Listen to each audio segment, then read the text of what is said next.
Mesdames et messieurs, bonjour. C'est dans un lieu chargé d'histoire, la bibliothèque de Valenciennes, que je vous retrouve pour une minute pédagogique consacrée à un auteur qui a lui-même marqué l'histoire, qui a cherché sa propre histoire à travers son œuvre. Il s'agit de Romain Gary. Alors, il s'agit d'une lecture publique faite par Jacques Gamblin, qui vous est proposée donc au Phénix au mois de janvier.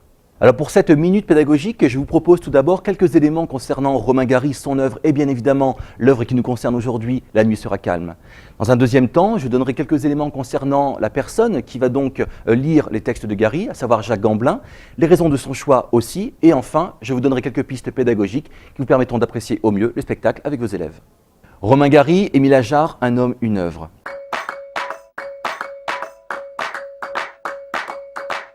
Alors tout d'abord, je tiens à préciser que la biographie que je vais vous faire de Romain Gary est extrêmement utile à exploiter dans la mesure où le spectacle qui vous est proposé, de La nuit sera calme, est ponctué de références historiques et de références aux événements qu'il a vécus. Alors qui est Romain Gary? De son vrai nom, Roman Katchev, Romain Gary est né le 8 mai 1914 à Vilnius, en Lituanie. Issu d'une famille juive, il est élevé par sa mère après le départ prématuré de son père, ce qui aura un impact indéniable dans toute son œuvre. À l'âge de 14 ans, Romain Gary s'installe à Nice avec sa mère, dans un climat teinté de racisme et d'antisémitisme. Alors sa mère, elle, dirige un hôtel, la pension Mermot, alors que Romain Gary, lui, suit ses études secondaires dans un lycée et s'investit plus particulièrement dans les matières littéraires. Son investissement, bien entendu, va porter ses fruits dans la mesure où il recevra des prix, des récompenses de composition française en 31 et 32. Il vient ensuite faire son droit à Paris, licence obtenue mais de justesse, et en même temps, il suit une formation militaire qui, vous le verrez par la suite, aura un impact particulier pour sa carrière. Alors, ce qu'il faut savoir aussi, c'est qu'il écrit de plus en plus, assez tôt, qu'il écrit de plus en plus, et publie ses premières nouvelles dans une revue qui s'intitule Gringoire, revue dont il se démarquera très rapidement dans la mesure où cette dernière va s'orienter vers l'extrême droite. Naturalisé en 1935, Romain Gary est appelé à faire son service militaire et sera donc incorporé en 1938 dans l'aviation, en 1940 dans les forces aériennes françaises libres. Et dans son œuvre, bien évidemment, on aura des retours sur cette période de son existence. Alors c'est à ce moment-là qu'il décide d'adopter un pseudonyme, à savoir celui de Romain Gary, puisque son vrai nom, je le disais par ailleurs, était Roman Katchev. Pourquoi Romain Gary? Parce que Gary signifie brûle. Et justement, dans La nuit sera calme, il évoque ce choix pour ce nom. Alors je vais vous lire un extrait si vous le désirez, afin que vous puissiez vous rendre compte par vous-même de ses motivations. Alors, il explique ça dans le début, donc page 10. Le lecteur décidera lui-même s'il s'agit de l'un ou de l'autre. Gary veut dire brûle en russe, à l'impératif. Il y a même une vieille chanson de Zigane dont c'est le refrain. C'est un ordre auquel je ne me suis jamais dérobé, ni dans mon œuvre, ni dans ma vie. Je veux donc faire ici la part du feu pour que mon « je » brûle, pour qu'il flambe dans ces pages, au vu et au su, comme on dit. Donc voilà, on voit ici effectivement que dans cet ouvrage, il va tenter d'expliquer ces différents personnages. Lui qui disait d'ailleurs que pour se trouver, il faut d'abord se créer. Et on voit qu'effectivement, Romain Gary, dans sa biographie, est quelqu'un qui va essayer en permanence de se créer, de se retrouver dans l'écriture elle-même. Capitaine de réserve et compagnon de la Libération, il devient diplomate après la guerre, ce qui lui permet de voyager jusqu'en 1960, alors de la Chine aux États-Unis, à Los Angeles précisément. Alors ce qu'il faut savoir aussi, c'est qu'il épouse Leslie Branch, écrivaine anglaise, puis l'actrice américaine Jean Seberg, mais divorce des deux femmes. Il a toutefois un fils, à savoir Alexandre Diego Gary, qui est d'ailleurs évoqué dans son ouvrage aussi, La nuit sera calme. Le 2 décembre 1980, une fin tragique pour Romain Gary, puisqu'il se suicide d'une balle de pistolet dans la bouche. Il est par ailleurs intéressant de souligner que Romain Gary avait déjà écrit plusieurs œuvres sous le pseudonyme Émile Ajar, que j'évoquais en début de biographie. Alors cet ouvrage, l'ouvrage principal est La vie devant soi, qui obtient en 1975 le prix Goncourt. Alors c'est le premier auteur à obtenir 2 prix Goncourt, sous 2 pseudonymes différents bien évidemment, ce qui posera d'ailleurs problème, puisqu'on ne peut pas obtenir 2 prix Goncourt dans une même carrière. Alors dernière chose peut-être, pour cet auteur qui aime se créer des jeux et qui est conscient de sa multiplicité, il a eu d'autres pseudonymes, à savoir Chatan Bogat ou encore Fosco Sinibaldi. Alors après ces différents éléments concernant la vie de Romain Gary, je vous propose maintenant un petit point sur son œuvre. Alors ce qu'il faut savoir pour commencer, c'est que Romain Gary n'était pas seulement écrivain, mais il était aussi réalisateur de films.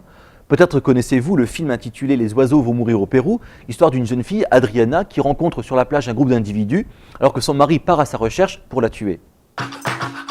En ce qui concerne les œuvres littéraires maintenant, il faut savoir que comme beaucoup de grands auteurs, Romain Gary était méprisé par la critique de son vivant, à tel point que le magazine Lire comparait, sans être au fait de la génétique Ajar et Gary, en louant le premier, en méprisant le second. Parmi les œuvres les plus célèbres de Romain Gary figure Éducation européenne, publiée en 1945, Les Racines du ciel que j'évoquais pour le prix Goncourt en 56, La promesse de l'aube en 60, La vie devant soi sous le pseudonyme Ajar en 75, ou encore celle qui nous concerne aujourd'hui, à savoir La nuit sera calme, ces œuvres étant très largement empreintes de la vie de l'auteur. Ainsi, intéressons-nous à l'œuvre qui nous concerne aujourd'hui pour la mine pédagogique, à savoir La nuit sera calme.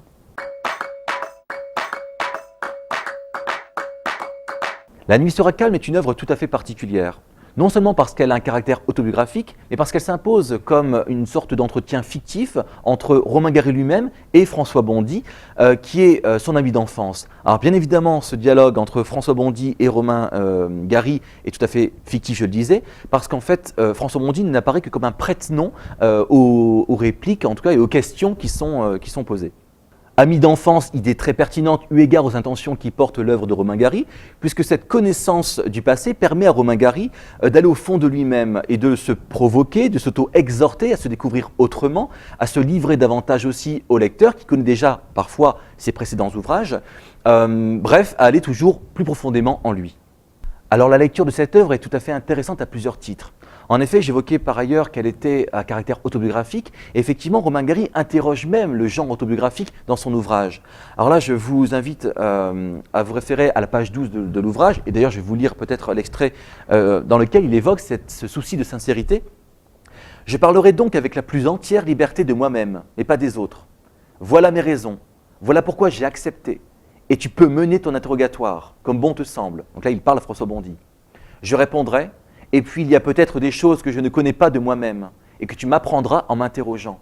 Et c'est peut-être remédiable, ça m'étonnerait, donc vas-y. » Donc on voit ici l'intérêt du dialogue fictif, et on voit à quel point Romain Gary est dans une quête de lui-même à travers son œuvre, et notamment dans La nuit sera calme.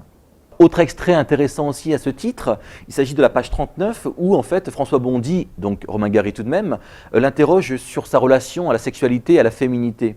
Et là, Romain Gary répond « La provocation est belle, mais je ne marche pas. Je ne suis pas un pionnier du nudisme intégral. Ce n'est pas que j'ai quelque chose à cacher, mais on ne peut pas répondre sans exhibitionnisme et sans touche pipi. » Alors on voit encore une fois ici sa façon d'appréhender sa vérité, d'appréhender aussi sa vie, eu égard aux questions que lui pose François Bondy, et derrière François Bondy, Romain Gary bien évidemment. Un dernier extrait de l'ouvrage peut-être pour corroborer ce que je viens de dire sur sa relation à la réalité et à sa propre vie. Le roman et la vie se confondent. Ma vie est une narration tantôt vécue, tantôt imaginée. Et si un journal américain m'a donné le nom de collectionneur d'âmes, c'est que je ne cesse de faire mon plein de jeux, J-E innombrables, par tous les pores de ma peau. Voilà un peu la problématique essentielle de cette œuvre, la quête de soi, à travers une multiplicité de jeux qui se sont d'ailleurs divisés et complétés en même temps à travers toutes les œuvres de Romain Gary. Autre élément intéressant concernant cette œuvre, c'est aussi le fait qu'elle reprenne un peu tout ce que Romain Gary a déjà écrit auparavant. C'est-à-dire qu'il va s'auto-commenter en permanence en faisant des références à ses précédentes œuvres. Je prends l'exemple de la page 33 où il dit par exemple « J'ai parlé de la fille dans La promesse de l'aube, Françoise elle s'appelait. J'en ai parlé, mais je n'ai pas tout dit. Mon jeu avait encore de ses égards envers lui-même. » C'est-à-dire qu'on voit encore une fois que La nuit sera calme est une progression dans la quête d'une identité particulière, puisqu'effectivement, elle vient compléter ce qui a été fait au préalable dans les autres ouvrages. Enfin, pour terminer sur cette œuvre, La nuit sera calme, bien des thèmes sont évoqués et sont donc à travailler ou à exploiter. De l'anecdote, et je pense en l'occurrence à cette anecdote assez amusante avec la girafe qui lui donne envie, je cite, de dégueuler, à une réflexion sur l'Europe, sur les Français, sur la Chine, sur les femmes, sur la politique, sur la guerre, sur le fascisme qu'il compare à la plus grande exploitation de la connerie, ou encore l'escroquerie idéologique. Tous ces thèmes-là vont parcourir l'œuvre de manière assez disparate, somme toute, mais de manière, encore une fois, à donner une vision assez complète de l'esprit même de Romain Gary. Bref, il s'agit d'un livre porté par une apparente disparate, mêlant les registres, suscitant le rire, mais touchant aussi le cœur. Alors, le titre, peut-être quelques éléments sur le titre. Pourquoi La nuit sera calme? Simplement, ça correspond à la fin de l'ouvrage, donc la toute dernière page, dans laquelle François Bondy, et donc Romain Gary, interroge sur le bonheur. François Bondy, qu'est-ce qu'étaient les bonheurs pour toi? Romain Gary répond, c'est lorsque j'étais couché, j'écoutais, je guettais, et puis j'entendais la clé dans la serrure, la porte qui se refermait. J'entendais les paquets qu'elle ouvrait à la cuisine, sa mère. Elle m'appelait pour savoir si j'étais là. Je ne disais rien, je souriais, j'attendais. J'étais heureux, ça ronronnait à l'intérieur. Je me souviens très bien, François Bondy. Et pour conclure, Romain Gary, La nuit sera calme. Si vous désirez plus de renseignements concernant Romain Gary et son œuvre, ainsi que La nuit sera calme, je vous invite à réécouter une des émissions qui a été proposée sur France Culture en 2009, je crois, donc elle est tout à fait accessible, dans laquelle on nous propose d'écouter une interview donnée par Romain Gary lui-même et qui nous renseigne plutôt bien sur sa façon d'envisager son écriture.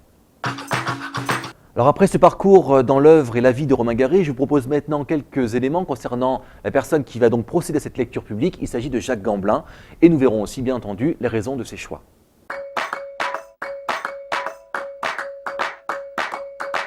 Alors qui est Jacques Gamblin ?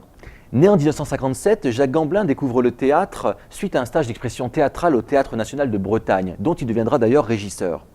C'est alors qu'il se dirige vers le métier de comédien, de cinéma en l'occurrence, avec des films notamment Périgord noir de Nicolas Ribowski en 1988. Il multiplie ensuite les petits rôles dans des films de Claude Lelouch par exemple, Il y a des jours et des lunes en 1989, ou encore La belle histoire en 1991, mais aussi dans des films de Robert Guédiguian, À la vie à la mort en 1994, ou encore de Laurent Benegui avec Au petit Marguerite. Le succès de Pédale douce en 1996 lui vaut une nomination pour le César du meilleur second rôle masculin. Il est dès lors appelé par de grands cinéastes tels que Claude Chabrol pour Au cœur du mensonge, par Jean Becker aussi pour Les enfants du Marais, ou encore Bertrand Tavernier, ce dernier lui confiant le premier rôle dans le film Laissez passer. C'est avec ce film d'ailleurs qu'il décroche le prix d'interprétation masculine du Festival de Berlin en 2002. Il est de nouveau nominé au César du meilleur acteur en 2009 avec son rôle dans Le premier jour du reste de ta vie. Parcourant les divers registres, passant admirablement de la comédie au drame, il multiplie les films, avec notamment aussi Enfin veuve d'Isabelle Mergo avec Michel Larocque, Bel ami de Claude Chabrol avec Depardieu et Cornillac. On se souvient aussi bien évidemment de sa prestation dans le moyen métrage, à savoir Moi Van Gogh. Vêtu de noir, assis à une table, et face à lui, en lui, approprié le texte de Gary. Mais pourquoi ce choix du texte de Gary ? Je vais citer donc les propos de Jacques Gamblin donnés dans une interview. « J'aime l'écriture de Romain Gary, car écriture très orale, pleine d'humour, richesse et variété, envie de tout prendre, très joyeux, mais aussi très émouvant, insolent, politique, engagé. Il y a tout ce qui est lui. » Alors ce qui est intéressant dans cette citation, dans ses propos en tout cas tenus par Jacques Gamblin, c'est qu'il évoque bien la nécessité de faire un choix dans l'œuvre de Gary. Et c'est aussi pour ça que je préférais vous donner les différents thèmes qui composent l'œuvre, parce que les choix que va faire Jacques Gamblin sont des choix qui relèvent de sa subjectivité, des choix personnels. D'autre part, ce qu'il faut savoir aussi de Jacques Gamblin, eu égard à ce choix de La nuit sera calme, c'est qu'il aime la lecture à voix haute de manière générale, avec une littérature que la voix peut porter. Et là, il le dit lui-même, c'est le métier d'acteur qui m'a appris à lire. Il n'a pas une culture du livre, il le dit aussi lui-même. Le métier d'acteur lui a donné des clés pour ouvrir les livres. Il a aussi par ailleurs un goût pour le roman, qui se retrouve aussi dans cette volonté de traduire oralement les œuvres écrites. Et bien évidemment, pour lui aussi, on lit pour partir en voyage. Alors, est-ce que c'est un voyage qu'il veut nous proposer à travers la lecture publique de l'ouvrage de Romain Gary ? C'est vous qui le verrez lors du spectacle, bien évidemment. Dernier propos peut-être tenu par Jacques Gamblin pour expliquer ce choix de l'œuvre, donc je le cite, « Parce que cette écriture a de la verve, parce qu'elle a du ventre, de l'engagement et de la force. Et parce que bien sûr, elle a du charme et de l'humour, toujours de l'humour derrière la colère. Parce que c'est une sorte de Bible de la vie de Romain Gary, dans laquelle tout est à prendre et à apprendre. Parce que j'ai eu un mal fou à couper, à enlever, à sélectionner dans cette œuvre foisonnante et passionnée. Et puis parce qu'il y a de l'oral dans cet écrit, et aussi cette roublardise qui caractérise son auteur. Et parce qu'il y a de la tripe et de l'humeur qui danse avec le plaisir des mots, des bons mots, et qu'il nous a encore bien eus avec cette fausse interview, parce que, point de suspension. Alors ces propos effectivement tenus par Jacques Gamblin sont très intéressants parce qu'ils mettent effectivement en jeu la difficulté de lire un texte écrit, de lui donner vie, de lui donner aussi une direction puisque maintenant il y a un public multiple et de ce fait on comprend bien que mettre en scène un texte écrit comme celui-ci, c'est véritablement un défi, c'est une véritable gageure. Il s'agit maintenant de vous donner quelques pistes pédagogiques qui vous permettront d'apprécier au mieux le spectacle avec vos élèves. Tout d'abord, je vais m'adresser aux professeurs qui ont des élèves de 3e et peut-être aussi de terminale, ou voire première littéraire, avec notamment la notion de biographique. En effet, on sait bien à quel point la littérature du jeu est importante dans les programmes, même si elle n'est plus dans toutes les filières au lycée. Cela dit, il est intéressant d'interroger le jeu et voir comment il se déshabille, comment il se livre dans les ouvrages, dans les différents genres qui concernent le biographique. Alors là, je vous renvoie bien évidemment aux ouvrages de Philippe Lejeune, sur le pacte autobiographique par exemple, avec notamment les extraits que j'ai lus tout à l'heure aussi de l'œuvre La nuit sera calme, qui permettent donc de confronter les élèves à cette approche du jeu, à cette approche de l'intime, à cette approche de la vie, des événements historiques que l'on a pu vivre. Alors là, évidemment, on pouvait par exemple voir les différences entre l'autobiographie selon Lejeune, un récit rétrospectif en prose, ou alors les différences entre les mémoires, les confessions, enfin tous ces sous-genres du genre biographique qui permettent de saisir les différentes façons de se donner dans une œuvre. D'autre part, eu égard aussi à la façon dont Romain Gary envisage son œuvre comme le foyer de réception de ces différentes identités, en tout cas de ces parcelles d'identité, j'invite aussi les professeurs de philosophie peut-être à voir ce spectacle avec les élèves de manière à ce qu'ils puissent aussi être conscients de la difficulté de saisir la personne. C'est-à-dire que vous savez bien que la notion d'identité, de personne en philosophie est extrêmement complexe, dans la mesure où elle engage différentes conceptions, que ce soit une conception sartrienne de l'existentialisme ou ici une conception assez intéressante aussi chez Romain Gary, puisqu'effectivement, chaque œuvre, je le disais par ailleurs, permet à l'auteur de se chercher, de se compléter dans une sorte d'autoscopie aussi, parfois, qui renseigne sur son évolution et sur des remises en cause aussi permanentes de ce qu'il a pu être auparavant. Alors deuxième approche peut-être aussi de l'œuvre de Romain Gary et donc de la lecture publique qu'en fait Jacques Gamblin, il s'agit de la différence entre le dire et le lire. Bien évidemment, vous savez très bien le problème que nous rencontrons en tant que professeurs lorsque nous sommes face à des élèves et qu'on leur demande de lire. Il y a une sorte de lecture rectotone qui ne permet pas de saisir un peu les enjeux du texte parce qu'il n'y a pas de transmission dans la lecture. C'est-à-dire que l'idéal quand même, c'est de voir que dans ce spectacle, dans la lecture publique, il y a une volonté de transmettre des idées, de transmettre du texte par une voix qui vienne mettre en relief les idées qui sont ainsi écrites. Et je pense que de ce point de vue-là, contraindre les élèves à une lecture expressive des textes via la théâtralité peut être tout à fait pertinent et intéressant à plusieurs titres. Dès lors, une question se pose, lire peut-il être un spectacle? Je pense que la question mérite d'être posée aux élèves et de manière à ce qu'ils prennent conscience donc que la lecture est un acte déjà à proprement parler théâtral en soi. D'autre part aussi, toujours de ce point de vue-là, il faut savoir que dans le spectacle proposé dans cette lecture publique, nous n'avons pas de décor, je le disais par ailleurs, pas de costume, très peu d'éclairage.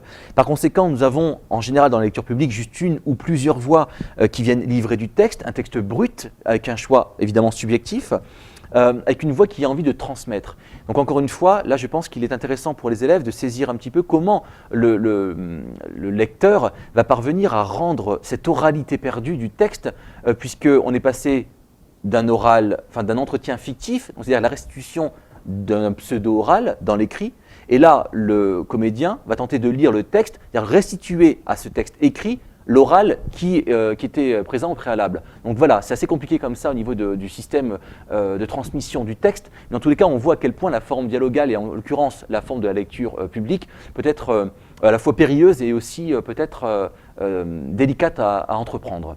Il faut par ailleurs savoir que bien des directeurs de théâtre, par exemple, ou des comédiens refusent l'idée même de lecture publique dans la mesure où elle n'engage pas une théâtralité au sens strict, c'est-à-dire vraiment une théâtralité qui va être mise en œuvre par une scénographie particulière avec un jeu de scène particulier. Alors évidemment, deux écoles s'opposent, ceux qui sont contre cet emploi de la lecture publique, mais d'autres comme Daniel Mesguich qui au contraire considèrent que la lecture peut être aussi très importante et pertinente. Alors pourquoi? Là je le cite, dans toute écriture il y a une voix, au fond de l'encrier il y a une voix, et lire un texte à voix haute, c'est l'oxygéner, le ressusciter.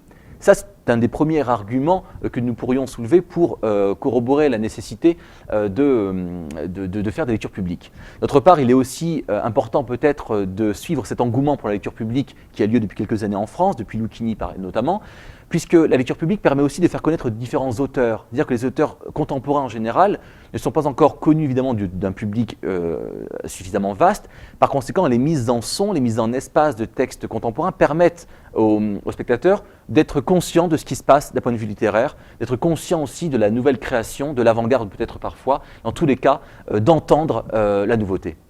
Ainsi, la lecture publique permet de rompre ou en tout cas d'atténuer l'écart esthétique, pour reprendre l'expression de Hans Roberius, pour élargir l'horizon d'attente d'un lecteur potentiel à un ouvrage d'art contemporain, un ouvrage contemporain, un ouvrage d'avant-garde. Alors pour la question de la lecture publique, je vous invite à lire l'article écrit par le metteur en scène dramaturge Michel Cochet dans la revue Agone de l'École normale supérieure de Lyon. Il a effectivement écrit un article lecture publique vers un théâtre de salon en essayant de questionner donc ce nouvel engouement pour la lecture publique qui était déjà assez présent en Europe, notamment en Angleterre, pour arriver assez tardivement en France somme toute, grâce, je le disais par ailleurs, à Fabrice Lucchini par exemple, qui a commencé à mettre sur scène les textes de La Fontaine, de Céline et autres auteurs qu'il désirait faire connaître d'une manière complètement différente. En parlant de Lucchini, il a une approche très particulière de la lecture publique et l'on comprend son engouement pour cette façon de dire du texte. Il dit d'ailleurs « L'imprimé, c'est des cicatrices, pas des mots. Je parle des cicatrices organiques dont les mots sont porteurs. Et un acteur, c'est celui qui déchiffre non pas les mots, mais les cicatrices. » Et c'est là qu'on voit que le texte en soi est juste une mémoire, c'est juste un corps qui s'est inscrit à travers des caractères particuliers. Et Lucchini, qui se considère comme un mauvais lecteur, enfin pas un mauvais lecteur, mais en tout cas quelqu'un qui n'aime pas lire en soi les ouvrages, et notamment contemporains, est dans cette optique-là. C'est-à-dire que c'est restituer les intentions des auteurs auxquels il emprunte les œuvres, de manière à les restituer de manière subjective, tout en donnant le goût de ces mêmes auteurs. Alors enfin, pour terminer sur cet aspect théâtre-lecture, peut-être est-il intéressant d'interroger les élèves sur l'intérêt que peut apporter ce théâtre-lecture public pour chacun. Alors savoir d'une part les théâtres, qu'est-ce que ça apporte d'un point de vue économique d'une part, et pour le reste, je laisse la réflexion libre, mais aussi pour les auteurs en tant que tels, dire se faire connaître ou perdurer, enfin voilà. Ensuite pour les acteurs, mais aussi pour le public. Quel est l'apport que peut avoir une lecture publique pour cet auditoire qui est donc concentré sur un spectacle qui est tout de même en soi dans une certaine passivité. Plus complexe sans doute est la question du dispositif dialogal emprunté par Romain Gary. En effet, j'évoquais tout à l'heure la nécessité d'interroger l'aspect autobiographique de l'œuvre de Romain Gary, mais ici le choix de l'entretien fictif permet aussi de revenir peut-être sur la forme première du dialogue, à savoir le dialogue philosophique. En effet, vous savez bien que notamment Benveniste définissait la forme dialogale comme une forme qui nécessite bien évidemment deux interlocuteurs. Ici, c'est le cas, sauf que François Bondy est un prête-nom. C'est Romain Gary qui écrit les questions qui sont présentes dans l'œuvre. Et du coup, on a l'impression d'avoir une œuvre un peu comme celle de Jean-Jacques Rousseau, dialogue de Rousseau avec lui-même, dans laquelle en fait la même personne va se dupliquer de manière à pouvoir se provoquer ou se défendre, en tout cas arriver à un questionnement de soi qui permet aussi une découverte de soi. Ainsi, cette forme dialogale permet de montrer une pensée en mouvement, une quête de soi en mouvement, au cours de laquelle, bien évidemment, la vérité se découvre. Quelle vérité? Celle de l'auteur, bien évidemment, et celle aussi que le lecteur va percevoir à sa manière dans cette opposition de deux personnages qui n'en font qu'un, somme toute, à la fin de l'œuvre. Forme dialogale toujours, il s'agit donc de reproduire par écrit, de feindre un échange oral. L'oralité serait avant l'écriture même, contrairement au discours par exemple. C'est-à-dire que je rappelle que dans l'ouvrage de Romain Gary, comme ceux de Rousseau d'ailleurs, nous sommes dans une écriture qui veut feindre l'oralité, d'accord ? Nous le lisons de manière écrite, et là, en lecture publique, il est restitué de manière orale. Donc il y a tout un transfert qui est intéressant à étudier et qui mérite d'être d'ailleurs exploité avec les élèves. Alors de même, il est intéressant aussi d'étudier peut-être lors de la lecture publique qui sera faite, à travers d'ailleurs l'usage du magnétophone par Jacques Gamblin, mais d'étudier en tout cas cette théâtralité inhérente au texte même. Alors là, juste comme ça, j'ai repéré dans l'ouvrage en lisant une réplique qui m'a semblé intéressante à ce titre. Alors c'est page 42, dans l'édition Folio, où Romain Gary donne une sorte de didascalie, somme toute, qui pourrait relever de l'oralité.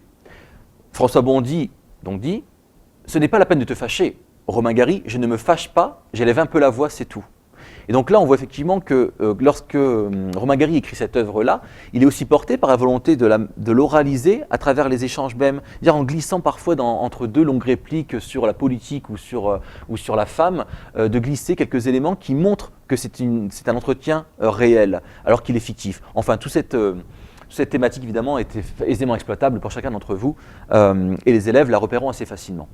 Par ailleurs, ce qu'il faut savoir, c'est que nous ne sommes pas, comme chez Rousseau, dans un dialogue qui relèverait du judiciaire, dans lequel Romain Gary tenterait de se défendre. D'ailleurs, à ce titre, il est intéressant de voir que, page 37, on a François Bondy, donc quand même Romain Gary, qui pose une question sur les bombardements durant la guerre, puisque, je l'ai dit au début de cette minute pédagogique, il était aviateur durant la guerre. Et en fait, Romain Gary répond de manière tout à fait posée a priori, en tout cas c'est ce qu'on peut ressentir dans le texte. Bombarder des villes me semble poser des problèmes de conscience plus graves, dit François Bondy. Cela me paraît plus terrible que de crier à la ronde à 20 ans « j'ai baisé Françoise ». Et là, donc Romain Gary répond « qu'est-ce que c'est que ce raisonnement de Courteline? Tu sais, pourquoi irais-je acheter un parapluie pour 20 francs quand je peux avoir un boc pour 20 sous ?» François Bondy « des milliers de morts, c'est un boc, ou plutôt un parapluie? Il y avait un parapluie moral, une caution morale en somme. Quand même tu as été de ceux qui ont rasé les villes allemandes.